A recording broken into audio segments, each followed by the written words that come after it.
Bien-aimés dans le Seigneur, Shalom. Nous sommes ravis de vous retrouver encore dans ce nouveau numéro. Comme nous avons promis d'être là en ligne pour pouvoir parler de la part du Seigneur. Alors, chose promise, chose faite. Nous sommes là pour honorer notre rendez-vous, pour parler de la part du Seigneur comme prévu. Alors, comme vous le voyez, je ne suis pas seul aujourd'hui. Je suis toujours avec mon frère Caleb. Donc nous vous disons déjà bonjour, nous vous saluons, que la paix du Seigneur soit avec vous, partout où vous êtes, partout où vous nous suivez. Alors nous profitons de l'occasion pour vous dire bonjour, bonsoir, cela dépend de l'heure à laquelle vous êtes en train de nous suivre. Il y a ceux qui nous suivent maintenant, il y a aussi ceux qui nous suivront peut-être plus tard. Alors nous vous saluons toujours, nous disons bonjour, j'espère que vous allez très bien et nous aussi nous nous portons très bien. Alors, nous sommes vraiment contents de partager ces bons moments, de passer ces bons moments dans la présence de Dieu avec vous. Et je sais que le Seigneur va vraiment nous bénir, le Seigneur va encore nous assister et nous allons passer des bons moments dans la présence de Dieu. Alors, sans plus tarder, nous allons prendre ne fût-ce qu'un petit moment pour prier. Nous allons prier pour quelques minutes seulement, je crois 1 minute, quelques secondes. Juste demander la présence de Dieu, demander le règne de Dieu, que Dieu nous assiste et que ce soit notre partage. Tout ce que nous allons faire en ce lieu, que ce soit seulement pour sa gloire. Alors, si tu es en train de nous suivre, en ce moment, nous voulons commencer. Nous devons tout associer par la prière. Nous devons tout commencer par la prière. Alors, nous allons prier le Seigneur, que le Seigneur nous parle, que le Seigneur nous édifie en ce moment. Prions au nom de Jésus. Tendre Père Céleste, merci pour ce moment favorable. Merci de nous avoir encore agréés. Merci de nous avoir encore ici. Dans ta présence, nous sommes là, Seigneur, pour honorer ces rendez-vous. Nous sommes là, Seigneur, pour honorer ces programmes. Seigneur, nous voulons parler de ta part. Mais pas seulement parler de ta part, mais nous voulons aussi t'écouter. Alors, Seigneur, en lisant la Bible, nous nous sommes rendus compte que tu es le meilleur enseignant que le monde n'avait jamais connu. Voilà pourquoi en ce moment, nous voulons que tu puisses nous enseigner. Seigneur, parlez-nous. Merci, Seigneur, pour le frère qui est en ce moment en train de nous suivre. Merci pour la sœur qui est en ce moment en train de nous suivre. Seigneur, dispose nos cœurs à pouvoir t'écouter, à pouvoir avoir quelque chose de ta part. Seigneur, édifie quelqu'un, parle à quelqu'un. Seigneur, change la vie de quelqu'un, réconforte quelqu'un, encourage quelqu'un, conseille quelqu'un, afin que nous puissions être édifiés, pour que quand nous allons quitter cet endroit, que nos vies soient changées et que nous puissions commencer une nouvelle marche avec toi. Nous invitons ton règne, nous invitons ton Saint-Esprit, demeure en ce lieu, prends la place qu'il faut, domine dans nos cœurs et parle au milieu de nous. Ton peuple est là et nous voulons t'écouter au nom de Jésus-Christ. Merci parce que tu vas faire de grandes choses par la foi. Nous croyons déjà que tu vas faire de grandes choses. Ainsi, nous disons comme une seule personne. Voilà, nous sommes déjà là. Je sais que vous êtes déjà là. Je vois déjà 3 personnes qui sont là. Alors, je vous salue. Nous devons saluer le premier venu. Il faut quand même leur dire bonjour parce qu'ils ont été ponctuels. On voit Teresa. Donc, nous vous saluons au nom de Jésus. Je vois Pacha. Donc, Pacha. Donc, salut mon frère, salut ma soeur. Vraiment, vous êtes le bienvenu. Merci d'être déjà parmi le premier venu. Nous sommes là pour parler de la part du Seigneur. Alors, aujourd'hui, nous allons nous attaquer alors sur un sujet sensible, un sujet que nous ignorons souvent, mais qui nous affecte vraiment aujourd'hui. Surtout notre jeunesse est affectée par ce sujet. Nous allons vraiment nous attaquer à ce sujet qui parlera seulement de la fornication ou des relations sexuelles en dehors du mariage. La fornication ou les relations sexuelles en dehors du mariage. Bien aimés frères et sœurs, nous ignorons ça. Mais c'est un fléau qui frappe sérieusement la génération actuelle. À cause de ces histoires, il y a beaucoup de gens qui souffrent. À cause de ces histoires, il y a vraiment beaucoup de gens qui subissent. Et avec notre frère Caleb aujourd'hui, nous allons vraiment découvrir, il va nous parler en long et en détail, il va nous parler vraiment de ces choses. Et par la grâce de Dieu, nous allons comprendre. Les relations sexuelles en dehors du mariage, la fornication, ce sont des choses qui conduisent les gens dans la perplexité, ce sont des choses qui conduisent les gens loin de la présence de Dieu. En fait, beaucoup de gens sont dans l'angoisse, beaucoup de gens souffrent d'une certaine culpabilité parce qu'il a déjà fait un certain acte, il a déjà commis quelque chose qui n'était pas bon et il est resté dans une culpabilité et ce n'est pas vraiment bon pour un enfant de Dieu. Alors aujourd'hui, nous sommes là pour en parler en long et en détail et je sais que vraiment le Seigneur va vraiment nous aider, va nous édifier à travers ces messages. Alors, je laisse déjà la parole à mon frère Caleb. Lui, il va vous parler aujourd'hui sur la fornication ou les relations sexuelles en dehors du mariage. Alors, mon frère, Je te laisse la parole, parle aux enfants de Dieu. Ok, merci frère David pour avoir m'accordé cette parole, d'édifier le peuple de Dieu. J'aimerais bien vous dire, bien aimés, vous qui êtes là, que Dieu vous bénisse parce que vous serez vraiment édifiés, bénis par ces messages. Je crois bien que chacun va tirer quelque chose de sa part pour enrichir ses connaissances. Amen. Et sans plus tarder, avant de commencer, premièrement, j'aimerais bien vous faire comprendre, définir qu'est-ce qu'est une fornication, une relation sexuelle avant le mariage. Qu'est-ce que c'est? Bon, par définition, une fornication, c'est le fait de commettre les rapports sexuels avant le mariage, sans pourtant être marié. Donc c'est ça, par définition. Nous devons retenir que la fornication est aussi appelée comme l'impudicité. Parce que l'impudicité est un péché qu'on fait de la chair, de notre propre chair. Et pourtant, d'autres péchés, nous le faisons en dehors de la chair, mais l'impudicité est un péché que nous faisons de la chair, de notre propre, d'une façon charnellement. C'est ce qui est l'impudicité. Et si je l'appelle aussi l'impudicité, c'est parce que la fornication est un dérivé de l'impudicité. Quand on voit l'impudicité, on voit aussi à l'intérieur, y compris la fornication. Il y a beaucoup de choses qui signifient l'impudicité. Et alors aujourd'hui, nous sommes plus basés sur la fornication. Prochainement, si Dieu fait grâce, on verra comment on peut parler même sur d'autres dérivés de l'impudicité. Voilà. D'après beaucoup des informations que j'ai souvent entendues, dans plusieurs pays, il n'y a plus de personnes qui s'abstiennent facilement à la fornication. La plupart des personnes qui ont l'âge de 15 ans à 24 ans, si tu regardes bien leur vie, leur passé, ils sont souvent passés par la fornication. Ils sont souvent tombés dans le piège du diable. La fornication, comme je dis, c'est un piège du diable. Ils ont souvent passé leur passé dans des relations un peu sexuelles avant le mariage qui les a amenés vraiment loin de la face de Dieu. Comment un chrétien devrait-il considérer les relations sexuelles avant le mariage? Est-il mal d'avoir des relations sexuelles avant le mariage? Sont-elles acceptables du point de vue de Dieu? Sont-elles inoffensives? J'aimerais bien vous dire.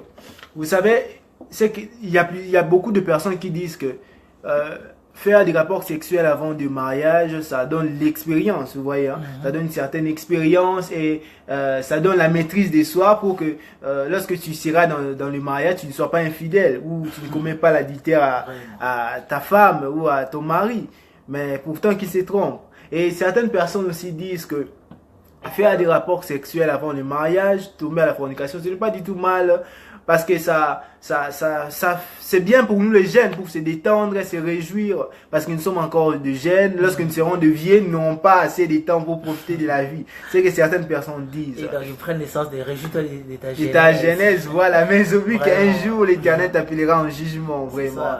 C'est ce que les gens disent. Mais en tant que des chrétiens, nous ne devons pas nous conformer à ce que nous écoutons parler des gens. Nous devons nous conformer à ce que nous dit la Bible. Amen.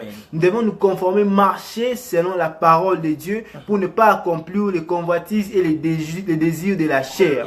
Voilà, que nous dit la Bible à ces sujets? Étant que des chrétiens, premièrement, j'aimerais bien vous dire, la Bible nous dit que notre corps est un temple du Saint-Esprit. Dans 1 Corinthiens 6, 19, notre corps est un temple du Saint-Esprit. Un temple du Saint-Esprit est un temple où Dieu demeure, un temple où Dieu habite. Ce temple devait être accepté de suivre. Ce temple devait être un temple de prière, un temple de méditation, de jeûne. Mais nous remarquons, il y a beaucoup de jeunes qui préfèrent bien livrer leur corps au péché, livrer leur corps à la livrognerie, à beaucoup de choses. Mais pourtant, ils oublient que leur corps est un temple du Saint-Esprit. Quand on parle d'un temple du Saint-Esprit, vraiment, mettez ça en tête que c'est un temple où pas n'importe quel esprit devait entrer. Pas n'importe quel esprit devait entrer à habiter. C'est l'Esprit de Dieu qui devait habiter. Mais aujourd'hui, beaucoup de personnes laissent l'accès au diable dans leur vie à cause de la fornication, à cause des rapports sexuels avant le mariage. Et certains oublient même les conséquences qui peuvent leur arriver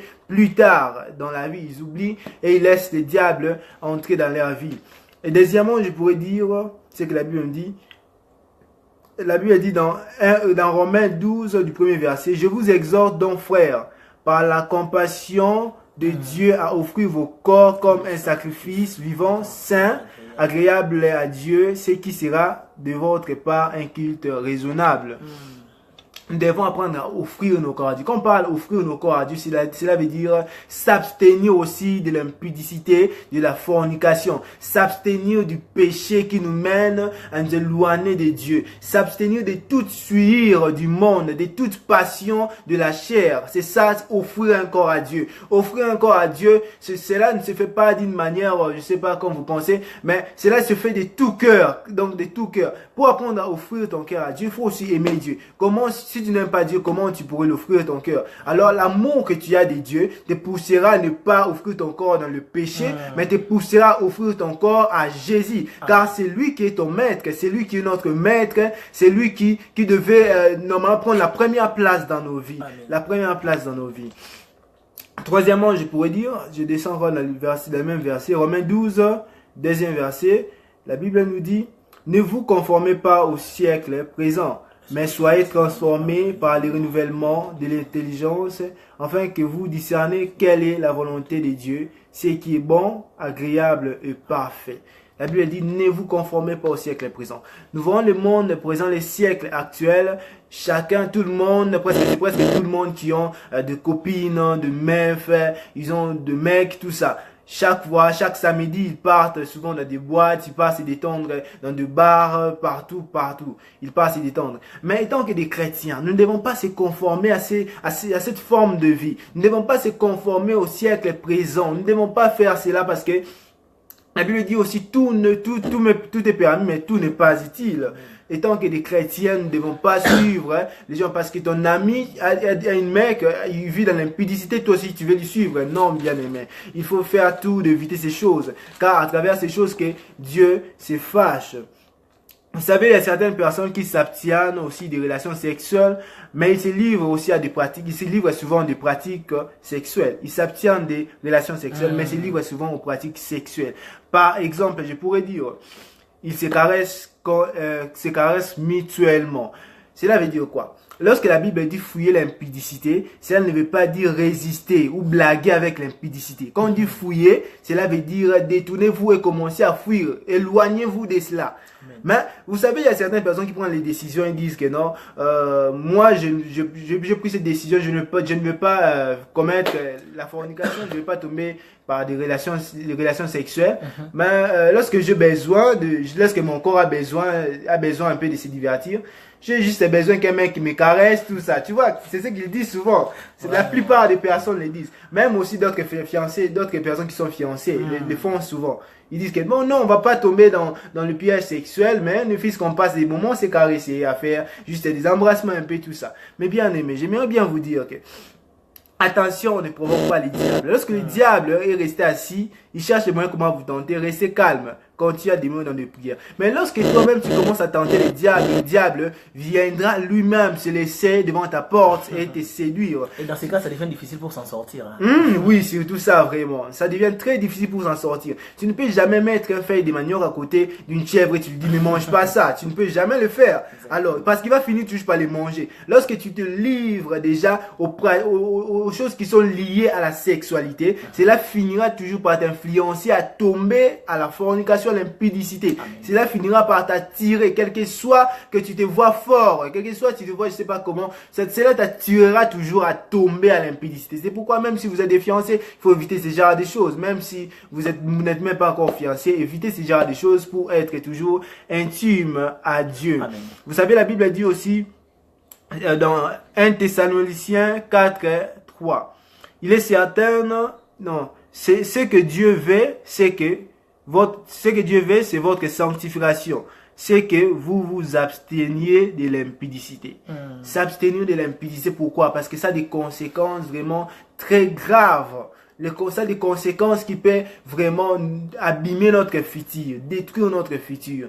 Nous devons s'abstenir comme Dieu le veut. S'abstenir de l'impudicité pour ne pas s'éloigner de Dieu. Si tu veux grandir dans ta foi, augmenter ta vie chrétienne, il faut apprendre à s'abstenir de l'impudicité. S'abstenir de l'impudicité, comme je parle, c'est vraiment faire tout, de s'éloigner de tout ce qui est lié à l'impudicité. Amen. Tout ce qui est lié à l'impudicité. Tu vois déjà un ami qui te pousse, il t'appelle chaque fois, il est en train de te draguer, même toi, tu le fais sourire à tout moment. Mais c'est pas normal. On dit fouiller l'impudicité. Tu vois déjà une personne de mauvaises intentions, de mauvaises pensées envers toi, mais tu lui côtoies à tout moment, tu lui fais rire, tu lui fais des jets à tout moment, tu le fréquentes, à tout moment tu es chez lui, mais c'est toi-même qui veux tomber à l'impudicité. Une fois que tu remarques qu'une personne a des pensées maléfiques, a des pensées mauvaises pour te faire tomber à l'impudicité, il faut fuir, éviter. Bon, ce que je dis, c'est l'essentiel de ce que je devais dire. Je laisse la parole, frère David, pour nous apprendre aussi certaines choses. Vraiment, que Dieu soit loué. Vous savez, de tels moments sont des moments qui restent gravés dans la conscience, gravés même dans l'esprit. Et il faut en profiter. Ça, moi, je vous conseille, frères et sœurs, de toujours en profiter. Et vous savez, la Bible dit, Dieu parle tantôt d'une manière ou tantôt d'une autre. Vous savez, vous pouvez peut-être vous retrouver en train de vivre cette vie. Vous pouvez vous retrouver en train déjà d'exercer de telles pratiques ou de vivre dans des relations qui facilitent l'impudicité. En tout cas, le Seigneur ne parle pas en vain. Quand Dieu parle, il sait pourquoi il parle et il a une raison, il a un but.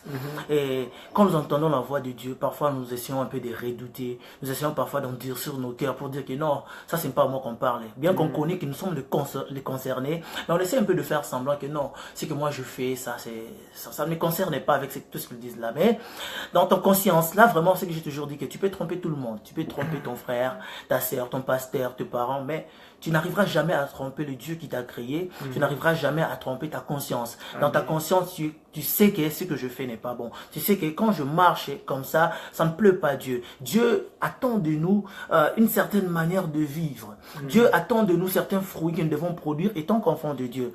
Quand nous étions encore dans le monde, on avait d'autres manières de nous comporter. On avait d'autres manières de marcher. On faisait les choses selon le monde.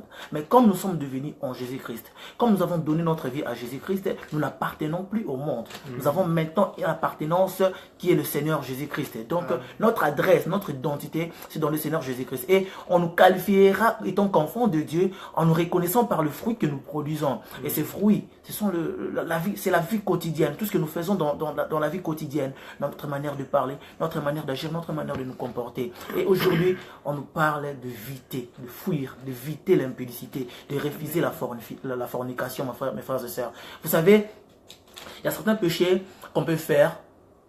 Après l'avoir commis, on se rend compte que ça n'était pas bon. On demande pardon à Dieu. Ça passe. Tel que le vol. Après avoir volé, tu peux peut-être remettre ou restituer la chose de la personne dont tu as volé. Et après ça, tu demandes pardon et ça passe.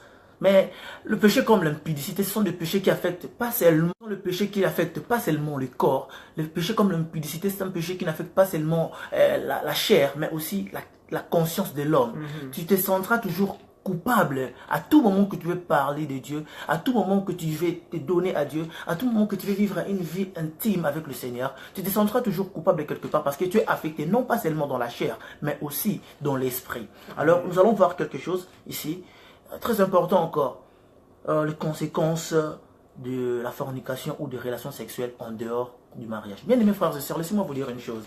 Tout ce que l'homme fait dans la vie, tout ce que l'homme peut faire dans la vie, tout acte que l'homme peut poser dans la vie, suit toujours une certaine conséquence. Il y a toujours une conséquence qui vient après chaque acte que l'homme pose, que ce soit en bien tout comme en mal. Il faut attendre toujours à des conséquences. Et la Bible dit ceci dans Galates chapitre 6, le verset 7. Attention, on ne se moque pas de Dieu. C'est qu'un homme aura sémé, il le moissonnera. Bien aimés frères et sœurs, parfois tu te rends compte que tu es en train de vivre une vie heureuse. Tu te dis que je suis encore jeune, j'ai le plein droit de me satisfaire, j'ai le plein droit de vivre selon la chair, j'ai le plein droit de me réjouir de la vie parce que rien n'est encore fini, rien n'est encore tard. Peut-être que quand je vais me marier, j'aurai le temps de me concentrer, de me donner plus à mon épouse ou à mon époux. Je dois encore profiter de la jeunesse. Mais bien aimé, tu oublies une chose. Pendant tout ce temps que tu es en train de passer tes relations en dehors du mariage, pendant tout ce moment que tu passes à l'extérieur de Dieu, tu ne sais pas quelles sont les conséquences qui t'attendent. Aujourd'hui, Tu te dis peut-être que je vis comme ça, je fais ma vie, je fréquente les amis, je fais ma vie sexuelle, je m'épanouis comme je vais, je ne rien, je ne ressens rien. Bien aimés frères et sœurs, que vous ne le voulez ou pas. Vous savez, les conséquences souvent dans la vie ne viennent pas directement. Les conséquences viennent toujours après. Quand tu voles, aujourd'hui, on ne peut pas t'attraper, tu trouves ça que c'est bien. Tu peux commencer à voler un stylo, et après demain, tu commenceras à voler peut-être une chemise. Après demain, tu vas aller voler peut-être une machine quelque part, on t'attrapera pas. Mais attention, c'est le jour où on attrape la personne qu'il se rend compte. Et il commence à se dire si je savais. On commence à se dire si je savais, je n'allais pas faire telle chose. Si je savais, je n'allais pas faire telle chose. Et ça devient déjà tard. Pourquoi? On s'est déjà donné totalement et les conséquences commencent à venir après. Parfois, certaines personnes, quand ils subissent les conséquences, ils commencent à porter Dieu pour un mauvais.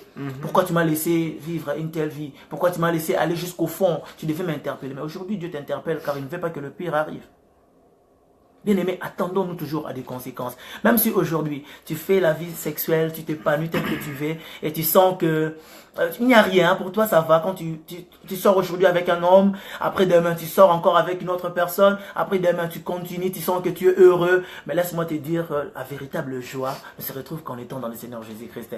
Aussi longtemps que tu vis dans le monde, aussi longtemps que tu te sens épanoui, laisse-moi te dire que le plaisir de la chair ne peut jamais t'épanouir. Il n'y a que Dieu qui peut épanouir. Je me souviens de cette femme samaritaine dans Jean chapitre 4 qui rencontre Jésus au puits. Jésus, il est en train de dire à Jésus que je ne suis pas à l'aise, je ne suis pas libre. Cette femme n'était pas libre, elle n'était pas à l'aise de sa vie. Pourquoi? Croyant qu'elle était à l'aise, croyant que sa vie était bonne, elle ne se sentait pas satisfaite parce qu'en elle, il y avait un manque. Mais quand elle a rencontré Jésus, Jésus a couvert ce manque-là. Jésus a rempli son cœur de son amour. Et cette femme qui était inimpudique est allée a annoncé la nouvelle de Jésus et a parlé de la part de Jésus et elle s'est convertie. Quand elle s'est convertie, elle a vu une vie heureuse. Elle a vécu une vie heureuse. Bien aimés frères et sœurs, les passions de la chair sont passagères. Les désirs de la chair sont passagers. Nous devons nous attacher à ce qui est éternel. Il y a des conséquences qui arrivent, bien aimés frères et sœurs. Il y a des conséquences. Même si aujourd'hui tu ne vois pas les conséquences. Aujourd'hui tu ne subis pas les conséquences. Tu trouves que ça va, ça marche encore. Bien aimé, laisse-moi te dire. Tant que le pire n'est pas encore arrivé, tu as encore le temps de te remettre sur le chemin. Parce que quand le pire arrive, c'est en ce moment qu'on commence à se reprocher. On commence à sortir de sorciers de notre pensée. Ah, telle personne m'a poussé à faire telle chose. Parfois, on condamne les autres alors que les autres sont innocents. Dieu nous parle tantôt d'une manière ou d'une autre pour qu'ils n'acceptent pas que le mal ou le chaos nous arrive. Alors aujourd'hui, nous avons encore le plein temps, le plein droit de pouvoir refuser ces choses. Quelles sont les conséquences de la fornication ou de relations sexuelles en dehors du mariage? Premièrement, nous avons le maladie sexuellement transmissible, les MST, le maladie sexuellement transmissible. Bien aimés frères et sœurs, le maladie sexuellement transmissible existe. Nous avons souvent tendance de craindre ou d'avoir peur de refuser le sida, mais nous ignorons qu'en dehors même du sida, il y a certaines maladies sexuellement transmissibles qui tuent même rapidement que le sida. Vous savez, le sida peut prendre encore 3 ans, 4 ans, 5 ans, 10 ans. Ça dépend d'une personne tout comme d'une autre. Mais le maladie sexuellement transmissible, il y a certaines maladies qui tuent même dans les 3 mois qui suivent. Il y a certaines maladies qui tuent dans les 5 mois qui suivent et l'homme part comme ça et il meurt. Et même si ces conséquences ne sont pas directes, il y a certaines conséquences qui peuvent venir même indirectement. Tu ne peux pas les remarquer comme ça. Physiquement, tu te sens en bonne santé, physiquement, tu te sens bien. Mais il y a quelque chose déjà qui ne va pas en toi. Ça commence déjà à te ranger petit à petit et tu finiras par te rendre compte après. Ça sera déjà trop tard, le maladie sexuellement transmissible. Bien aimés frères et sœurs, évitons les relations sexuelles en dehors du mariage. Pourquoi? Parce que ces maladies sexuellement transmissibles se transmettent souvent quand on exécute ou on passe des rapports en dehors du mariage. Pourquoi? Parce que ceux qui se marient, ceux qui s'engagent pour le mariage ont le temps de tout contrôler, ont le temps de s'examiner, de faire des tests, de passer par des examens pour comprendre qui est cette personne que je vais m'associer avec lui, qui est la personne avec qui je vais passer mon temps. On a le temps de se comprendre, on a le temps de se connaître, même intérieurement. On a le temps de connaître l'autre. Mais dans le relation sexuelle en dehors du mariage, on n'a pas le temps de se contrôler. Pourquoi? On est directement emporté par le plaisir. Tu t'es essentiellement emporté par un certain plaisir et tu n'as plus le temps de contrôler. La personne avec qui je suis en train de faire l'amour, qui est-il? La personne avec qui je suis en train de faire l'amour, est-ce qu'il a vraiment le temps de s'examiner? Est-ce qu'il prend vraiment soin de son corps? Est-ce qu'il prend vraiment soin de son intimité? Et quand tu fais ça, tu ne te rends pas compte. Alors que à travers seulement ces petits moments que tu passes, ces petits moments de plaisir, tu es en train de recevoir beaucoup de choses, beaucoup de maladies qui peuvent t'affecter un jour, qui peuvent te rendre un jour stérile, qui peuvent te rendre compliqué dans la vie. Tu commences à te poser beaucoup de questions. Alors que nous croyons souvent dans la vie que le malheur qui nous arrive ne provient que de Dieu. Alors que parfois Dieu ne s'en occupe même pas. Dieu nous donne la voie à suivre. Dieu nous donne le marche. Dieu nous donne le chemin que nous devons suivre. Il nous donne des ordres, des prescriptions que nous devons respecter. Et quand nous ne mettons pas en marche ou nous n'exécutons pas ce que Dieu nous demande de faire, nous nous rendons compte en fin de compte que nous sommes déjà partis loin de la face de Dieu et certaines choses nous arrivent et nous commençons à pleurer, ça devient trop tard. Bien aimé, évitons les relations sexuelles en dehors du mariage pour, premièrement, éviter le MST ou les maladies sexuellement transmissibles. Autre chose, il y a encore les grossesses indésirables. Les grossesses indésirables, ça encore c'est quelque chose qui frappe beaucoup de jeunes aujourd'hui, surtout chez nous en Afrique, disons. Les grossesses indésirables frappe beaucoup de jeunes aujourd'hui. Toi, tu crois que tu passes seulement une petite relation pour quelques heures, quelques minutes, et ça déstabilise toute ta vie, parce que tu te rends compte après une semaine ou 2 semaines que tu es engrossé, alors que tu t'attendais même pas. Je me souviens qu'il y a certaines filles qui ont arrêté même les études, il y a certains hommes qui ont arrêté les études, il y a des projets qui ont été bouleversés à cause d'une certaine grossesse. Même certaines personnes l'ont fait juste qu'une seule fois. Une seule fois, pour la toute première fois. Tu ne t'attendais même pas, et subitement tu te rends compte que tu es enceinte. Voilà comment les choses deviennent déstabilisées. Et quand tu étais même approuvé par tes parents, les gens t'aimaient, les gens te considéraient, tu perds même ta valeur parce qu'on sait que celle-là a été engrossée et ça cause de conséquences inutiles. Tu te sens troublé, ridiculisé, tu ne te sens plus toi. Pourquoi? Parce que tu es engrossé. Tu dois stopper tes études, tu dois stopper tout ce que tu avais comme projet. Pourquoi? Parce que tu vas passer encore 9 mois en attendant que le moment arrive pour mettre au monde. Bien aimés frères et sœurs, voilà les conséquences. Encore à part ça, il y a les avortements. Les avortements, bien aimés frères et sœurs, qui sont encore des grands péchés, des péchés criels que Dieu d'ailleurs condamne encore. Le meurtre, c'est tuer, l'avortement. Il y a beaucoup de gens qui commettent leur plaisir, qui font leur plaisir. Après, quand ils se rendent compte qu'ils sont engrossés, quand ils se rendent compte qu'ils sont maintenant enceintes, ils trouvent mieux d'avorter.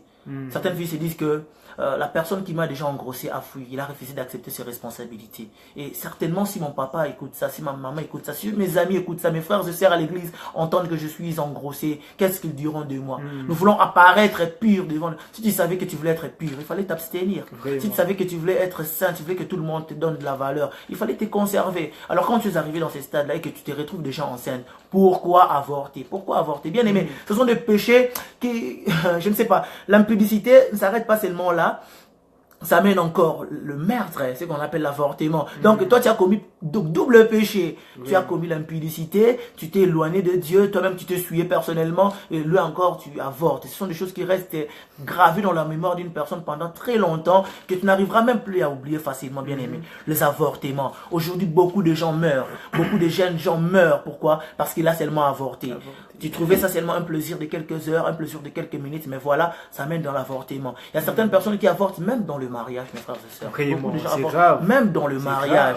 Pourquoi? Parce qu'ils n'arrivent pas à espacer les grossesses, à espacer le moment entre celui-ci et l'autre. Ils se retrouvent enceintes et ils avortent, bien aimés, même ceux qui sont mariés.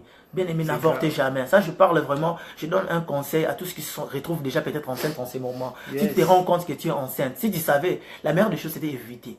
Mais quand tu as déjà accepté là, que tu te retrouves enceinte, en tout cas, ça, c'est un conseil. N'avorte jamais. Ça, c'est tuer quelqu'un. C'est tuer quelqu'un. Ça, tu tues quelqu'un et sache que quand tu le fais, Dieu pourra te pardonner un jour. Mais quelque part, les conséquences, tu pourras les subir. Parce que celui-là que tu tues, cette grossesse-là que tu avortes aujourd'hui, la personne qui pouvait sortir de ton ventre pouvait être peut-être un pasteur, pouvait gagner beaucoup des âmes pour le Seigneur, pouvait être un libérateur pour ta famille, pouvait être un Moïse pour ta génération, pour ton foyer. Mais tu tues une personne, tu tues une vie.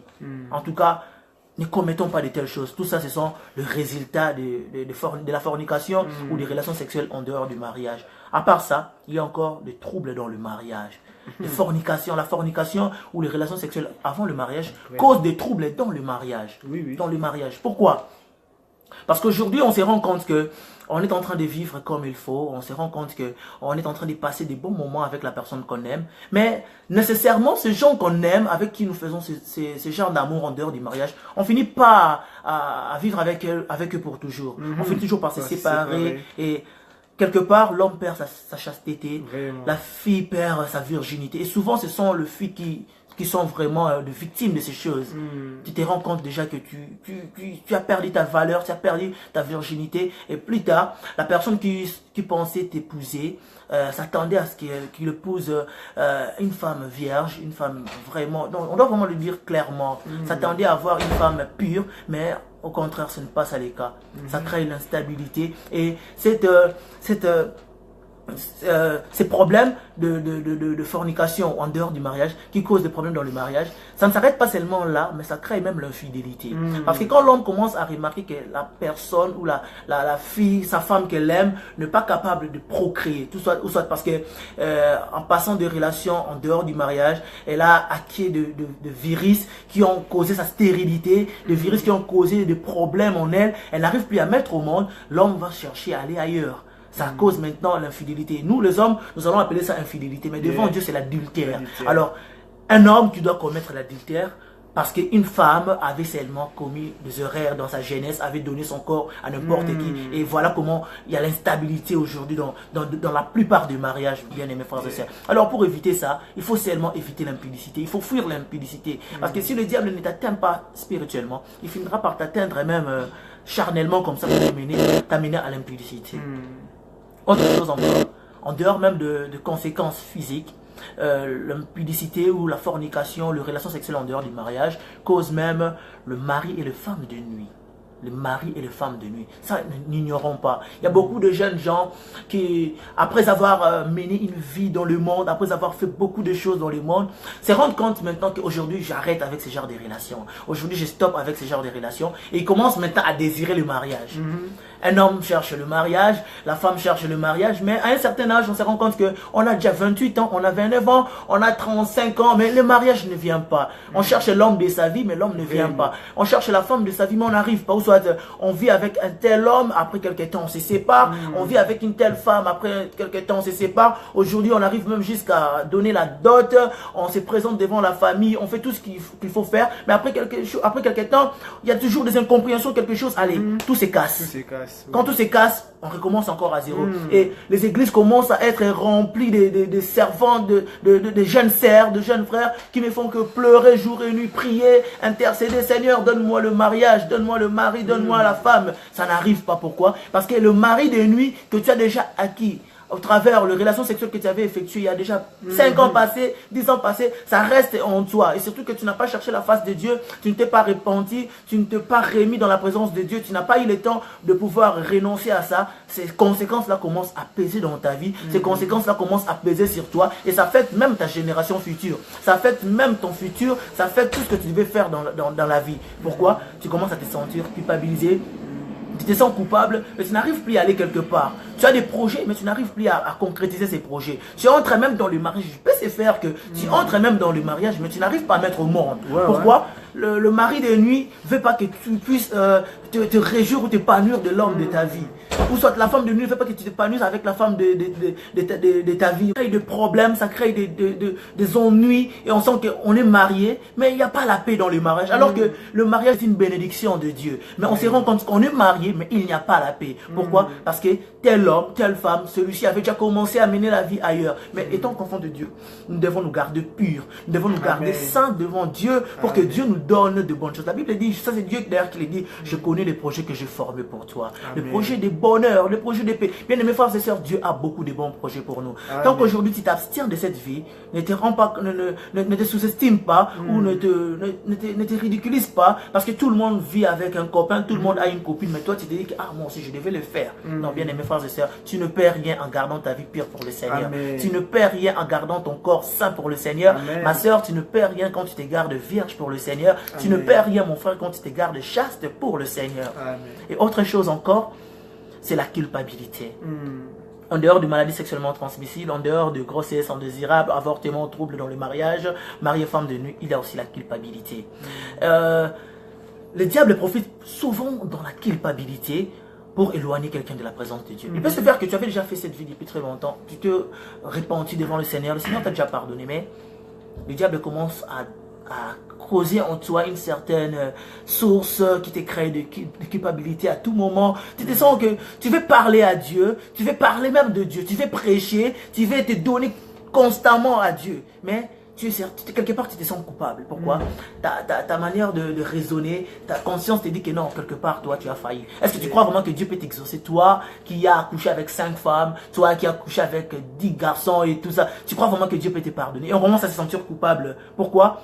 Il peut se faire que Dieu nous avait déjà pardonné. Il peut se faire que Dieu nous avait déjà aimé. Il a déjà tout oublié. Alors que nous ne savons pas, et surtout quand on n'a pas encore développé cette intimité avec le Seigneur, on se sent coupable. Le diable vient à tout moment pour te dire que toi, tu ne pourras jamais servir Dieu. Toi, tu ne pourras jamais parler de la part de Dieu. Reste seulement tel que tu es là. Parce que à chaque fois que tu veux même prier, tu veux parler de la part de Dieu, tu veux te donner vraiment, et tu sens que quand tu fermes les yeux, ce que tu as fait déjà il y a 5 ans passés, revient encore en toi. Mais bien aimés frères et sœurs, si tu as fait cet acte et que tu es passé par là, ne reste pas là. Rien n'est impossible à Dieu. Tu es capable de te restaurer et de commencer une nouvelle vie avec toi. Amen. Et pour aller rapidement, nous devons avoir de remèdes. Pourquoi? On ne peut pas seulement parler aux gens, éviter l'impudicité, fuir l'impudicité, parler aux gens des conséquences. Ça sera comme si on les faisait peur. Mais aussi, nous ne faisons pas ça pour vous faire peur, mais nous vous avisons. Nous ne voulons pas que vous tombiez dans ce genre d'erreurs. Nous voulons que tous les enfants de Dieu, nous préservons nos corps purs pour la gloire de Dieu. Alors nous allons voir comment éviter de tomber à l'impudicité. Comment éviter à tomber dans ce genre de péché. Comment éviter la fornication. Il y a des stratégies pour ça. Premièrement, je vais aller rapidement. Premièrement, il faut savoir prier et développer sa relation avec Dieu. Il faut savoir prier et développer sa relation avec Dieu. La meilleure façon de faire ce que Dieu a en horreur, la meilleure façon de faire ce que Dieu n'aime pas, c'est de demeurer intime à Dieu. Tu veux faire ce que Dieu te demande de ne pas faire. Il faut apprendre à t'attacher à lui pour te montrer encore comment tu dois faire. Il doit te donner des stratégies pour arriver à ne pas tomber dans ce genre de choses. Mais nous voulons lutter face au plaisir charnel, nous voulons lutter face au plaisir de la chair, mais nous ne voulons pas nous associer à Dieu, nous ne voulons pas prier. Tu prends la décision aujourd'hui, non, moi je ne veux plus faire cette vie, je ne veux plus marcher comme ça, je ne veux plus faire ça, je ne veux plus fréquenter tel homme, je ne veux plus fréquenter telle fille, je veux maintenant marcher droit dans la face de Dieu. Mais tu ne marches pas en intimité avec Dieu. Comment Dieu va te restaurer? Apprenons à prier et à développer la relation avec Dieu. Donc par la prière c'est le seul dialogue, le seul moyen qui nous met en accord avec Dieu. Il faut beaucoup prier. Deuxièmement, il faut fuir les mauvaises fréquentations. Il faut fuir les mauvaises fréquentations. La Bible dit, le mauvais compagnie corrompt toujours le bon mœurs. Bien aimés frères et sœurs, tu veux marcher dans la vie de sanctification, tu veux éviter ce genre de vie, tu veux éviter la fornication, l'impudicité, tout ce genre de choses, tu dois apprendre aussi à choisir les bons amis. Tu dois apprendre à t'entourer des bonnes personnes de la vie. Bien aimés frères et sœurs, Dieu place toujours autour de nous toutes sortes d'amis, toutes sortes de personnes. Mais c'est à toi de choisir. Tu ne diras jamais qu'aujourd'hui, je vais me faire ami de tout le monde. Si tu veux devenir un enfant de Dieu, tu dois apprendre à choisir de bons amis. Donc, apprends à fréquenter des bonnes personnes qui te parlent de Dieu. Ne parle pas avec des amis qui te disent toujours que hier, j'ai couché avec tel homme. Hier, je suis tombé avec telle personne. Hier, c'était d'ailleurs terrible. Et hier, je suis allé... Non, apprends à avoir des amis qui te disent que tu sais, hier j'ai médité sur Jean chapitre 2. Alléluia. Hier, j'ai médité sur Matthieu chapitre 7. Et hier, nous étions d'ailleurs en retraite. Ah, je parlais en langue. Hier, j'étais tel endroit. Dieu m'a parlé. Oui, apprends à avoir des amis chrétiens sur Facebook, sur Messenger, sur WhatsApp. Entretenez des bonnes relations avec les amis qui parlent de Dieu. Cherche des amis qui te parlent de Dieu. Ne cherche pas des amis qui sont là toujours pour te proposer d'aller dans des boîtes de nuit, te proposer d'aller chercher des copains et des copines. Évitons ça. Bien aimé, quelque part, tu as une responsabilité. Tu dois choisir les bons amis pour aller de l'avant.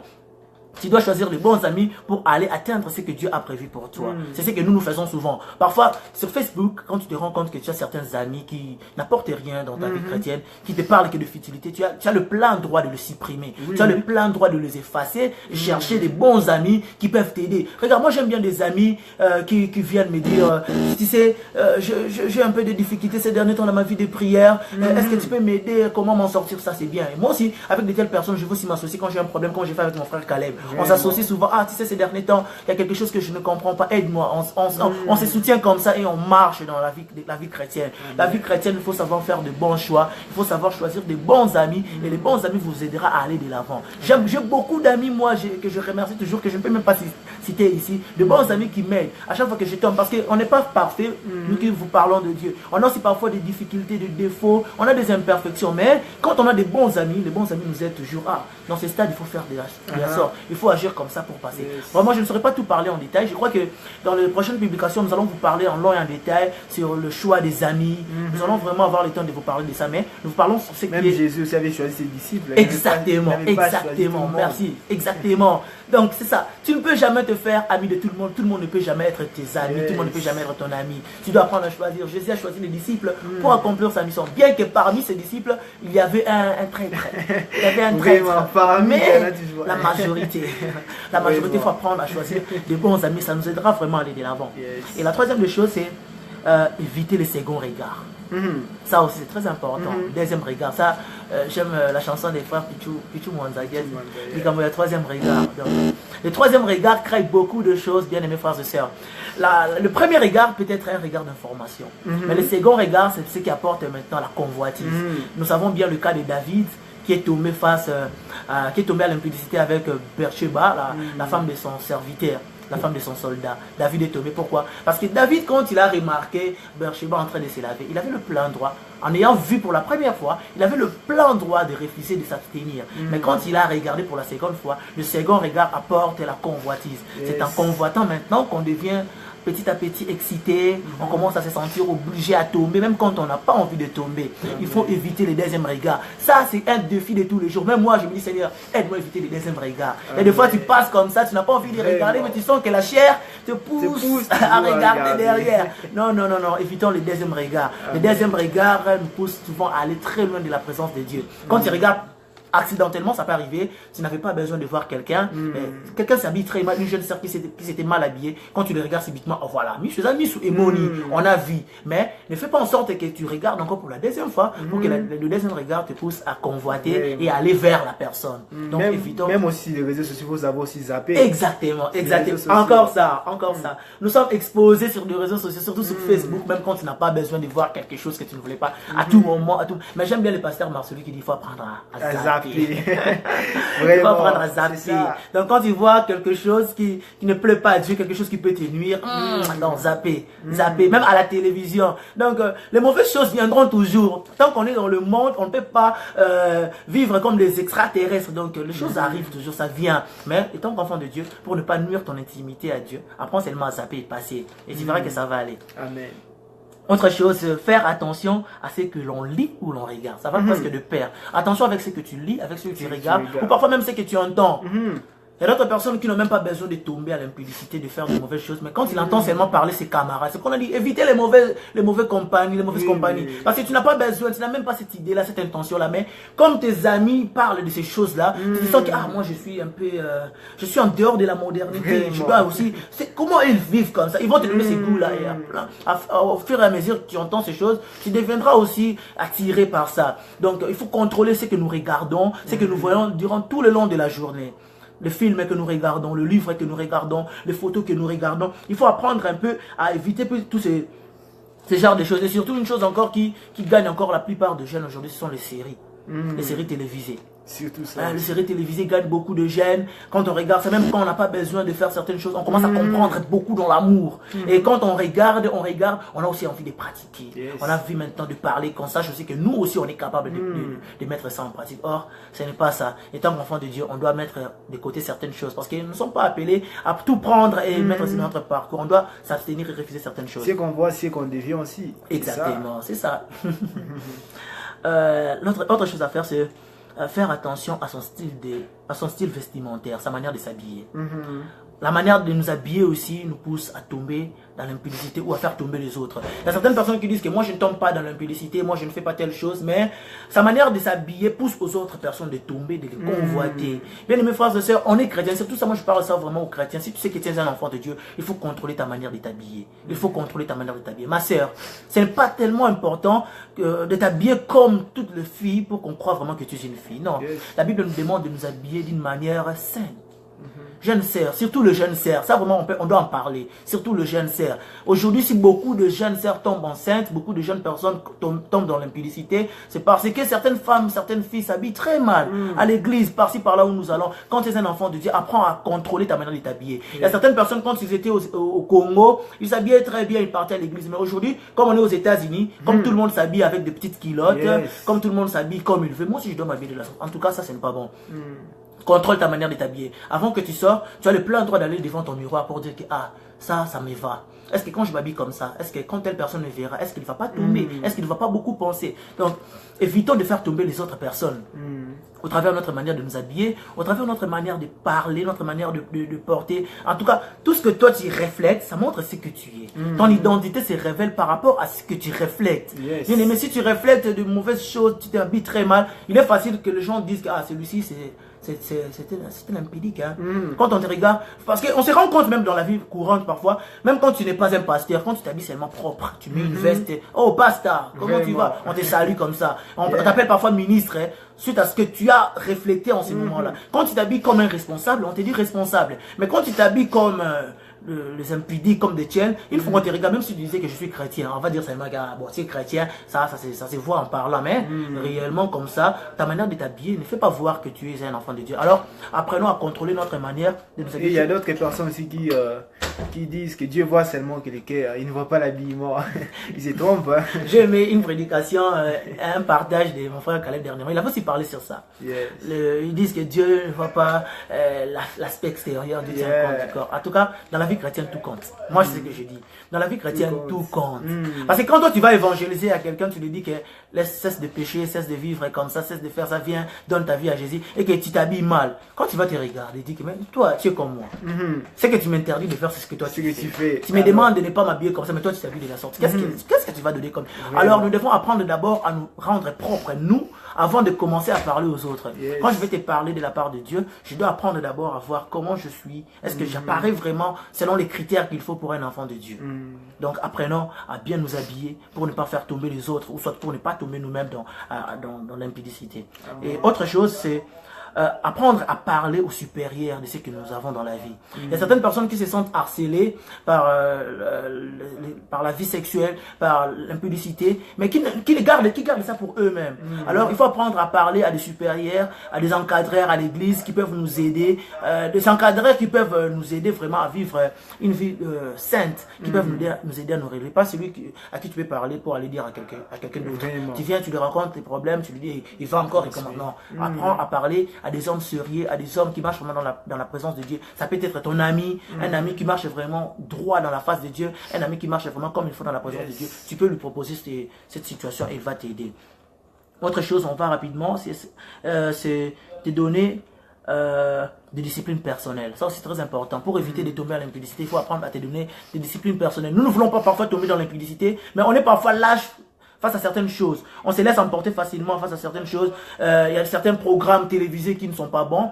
Et tant qu'enfant de Dieu, tu sais que ça ne me rapportera rien. Pourquoi attendre ces programmes? Donc tu dois apprendre à te donner certaines disciplines personnelles. Alors en te donnant des disciplines personnelles, tu dois apprendre à t'occuper. C'est ce que j'ai toujours dit, j'ai toujours conseillé même à d'autres personnes. Apprendre à t'occuper, faire en sorte que tu ne puisses pas avoir des pensées sur ce genre de choses-là, de l'impudicité ou quoi. Par exemple, quand tu apprends à faire le sport, quand tu apprends à lire de bons livres, à lire la Bible, tu apprends à regarder de bons films, des dessins animés, tu apprends à t'occuper, à aller voir les amis, apprends à te promener, fais des choses qui t'aideront à ne pas être seul. Et ça va t'aider aussi à aller rapidement. Et surtout, il faut éviter la solitude. Quand tu es à tout moment solitaire, tu es toujours à tout moment à la chambre, à tout moment, tu es solitaire, tu te caches toujours quelque part, tu ne fais pas que les gens sachent ce que tu fais, tu ne fais pas que les gens sachent ce que tu fais. Tu seras toujours excité quelque part à vivre une mauvaise vie. Tu sens que c'est en ce moment-là que les gens sont poussés à la pornographie. Autre chose encore, le désir de la chair vient rapidement. Ça pousse aux gens de faire des désirs qu'on ne s'attendait même pas à faire. Pourquoi on est trop solitaire? Apprenons à nous occuper. Restons là où il y a des amis qui peuvent nous aider, des amis qui peuvent nous parler. En famille, c'est bien. Évitez toujours d'être en chambre quand tu n'as pas sommeil. Quand tu n'as pas sommeil, ne va pas à la chambre. Va à la chambre quand tu sens que l'air de dormir est là. Dors tranquillement, prie le Seigneur et tu verras que ça va aller. Pour finir, il faut apprendre à se battre avec l'aide du Saint-Esprit. Ça, c'est pour finir. Il faut apprendre à se battre avec l'aide du Saint-Esprit. L'impudicité, c'est un combat de tous les jours. Des fois, on refuse d'avoir des copains et des copines, mais on est tenté par l'impudicité de l'autre côté. Parfois, ce sont des gens même qu'on n'aime même pas qui viennent nous tenter. Et D'autres personnes se croient que je suis le plus beau de tous les hommes, je suis la plus belle de toutes les femmes parce que tout le monde me veut. Non, bien aimé, ce sont des malchances que les diables te proposent. Il faut refuser ça. Il faut refuser ça. Donc, apprenons à associer le Saint-Esprit dans cette lutte. Apprenons à associer le Saint-Esprit dans ces combats. Le Saint-Esprit est le seul qui est capable de nous aider. Est le seul qui est capable de nous aider à faire face à cette convoitise, à faire face à cet esprit pour pouvoir lutter et être victorieux. Bien aimé, j'ai toujours dit qu'à la croix, Dieu n'a pas seulement vaincu les maladies, Dieu n'a pas seulement vaincu la tension, la diabète, le sida, tout ça. Dieu a aussi vaincu même l'impudicité. Donc l'impudicité n'a aucun pouvoir sur toi quand tu associes surtout le Saint-Esprit et tu fais de lui ton ami de tous les jours en priant, en demeurant dans la présence de Dieu et en mettant en pratique tout ce que nous t'avons donné comme conseil. Je sais que tu vas toujours te relever et les bonnes choses vraiment seront là à ton partage. Je ne sais pas si mon frère Caleb a encore quelque chose parce que nous avons déjà pris beaucoup de temps pour conclure et faire autre chose. Vraiment, que Dieu vous bénisse pour ces temps que vous avez disposés pour les seigneurs. Que Dieu vraiment vous bénisse. Moi, j'ai pris ma part. J'espère que vous aussi vous êtes bénis. Exactement. J'ai pris ma part. Vraiment, que Dieu soit loué. Que Dieu soit loué. Je rends grâce au Seigneur pour ces moments. Vous savez, l'impudicité est une stratégie que le diable a beaucoup et séduit beaucoup de jeunes aujourd'hui. C'est pourquoi, pour s'en débarrasser, mettons cette pratique, tout ce que nous avons écouté en pratique et Dieu nous aidera. Vraiment, c'est très important. Alors, j'aimerais m'adresser à une personne qui me suit peut-être en ce moment. Tu te rends compte que tu avais déjà gâché quelque part, tu avais déjà commis cette vie-là, tu te sens coupable devant le Seigneur, tu veux prier, tu veux te remettre, mais tu sens que ça n'arrive pas, tu ne veux pas, tu veux faire quelque chose pour Dieu, mais tu n'arrives pas suite à cette culpabilité-là. Aujourd'hui, ne te sens pas coupable. Si réellement tu t'es déjà converti, tu as déjà demandé à Dieu de te pardonner, Dieu t'a déjà pardonné. Ça, ce sont seulement les risques du diable pour t'éloigner de la présence de Dieu. Mais si toi tu me suis en ce moment, tu sens que tu avais fait cette vie et que tu te rends compte qu'il y a certaines conséquences qui t'affectent, n'hésite pas vraiment de prier avec nous. Tu vas prier, tu vas demander à Dieu de pouvoir t'aider, d'abord de te pardonner tout ce que tu avais fait et de tout ce que tu avais commis. Prends cette décision sincère de pouvoir abandonner et que Dieu puisse t'aider. Est-ce qu'on peut aussi prier ensemble pour ceux qui nous suivent? Seigneur, merci pour avoir parlé à mon frère, à ma soeur. Merci pour Seigneur Jésus-Christ, que tu as révélé ta parole. elle s'est sentie coupable, par rapport à tout ce qu'elle a fait. Mais Seigneur, en ce moment, nous voulons nous remettre. Seigneur Jésus-Christ, pardonne-nous, Seigneur. Pardonne mon frère, pardonne ma soeur. Tout ce que nous avons fait. Seigneur Jésus-Christ, tu es le seul qui peut nous pardonner, Seigneur, pour nous remettre encore dans ton intimité. Nous revenons devant toi. Nous reconnaissons, Seigneur Jésus-Christ, que la chair est faite. Bien que nos esprits sont disposés, nous voulons te faire plaisir. Nous voulons faire ce que tu nous demandes. Nous sommes toujours parfois emportés. Aujourd'hui, Seigneur, nous te demandons de pouvoir nous pardonner. Pardonne mon frère, pardonne ma soeur qui avait commis cet acte. Aujourd'hui, elle s'est remet, elle s'est répand devant toi afin que tu puisses la pardonner, nous pardonner, Seigneur. Enlève-nous, Seigneur, cet esprit qui nous pousse toujours à être loin de toi. Que le Saint-Esprit demeure en nous pour nous aider à marcher selon la volonté de Dieu, à éviter les désirs de la chair, mais à nous conformer selon la parole de Dieu au nom de Jésus-Christ. Amen. Bien-aimé, si tu as vraiment fait cette prière avec ton cœur, avec ton amour, avec toute ta passion, sache que Dieu t'a déjà pardonné. Il n'y a plus de condamnation pour ceux qui sont dans le Seigneur Jésus-Christ. Et Dieu t'a déjà pardonné. Alors, nous tendons déjà vers la fin de notre émission, notre partage, si on peut le dire comme ça. Vraiment, soyez bénis. Merci pour tous qui avez eu le temps de nous suivre, vraiment. Ayant toujours le temps de parler de la part de Dieu, mettons en pratique tout ce que nous avons parlé. Le diable est toujours risé. Il viendra toujours... il cherchera toujours de voies et moyens pour nous éloigner de la présence de Dieu. Mais étant qu'enfants de Dieu, nous devons apprendre à marcher selon l'esprit pour ne pas accomplir les désirs de la chair. Vraiment. Donc quant à moi, j'ai déjà parlé tout ce qu'il fallait parler. Je ne sais pas si mon frère a encore à parler pour vous donner certains programmes ou autre chose. Vraiment. Que Dieu vous bénisse. On se retrouve alors prochainement. Que Dieu bénisse tous ceux qui ont disposé de temps en ces moments pour écouter la parole de Dieu. Amen. Soyez vraiment bénis. Que Dieu vous bénisse. À la prochaine. À la prochaine. Bye bye.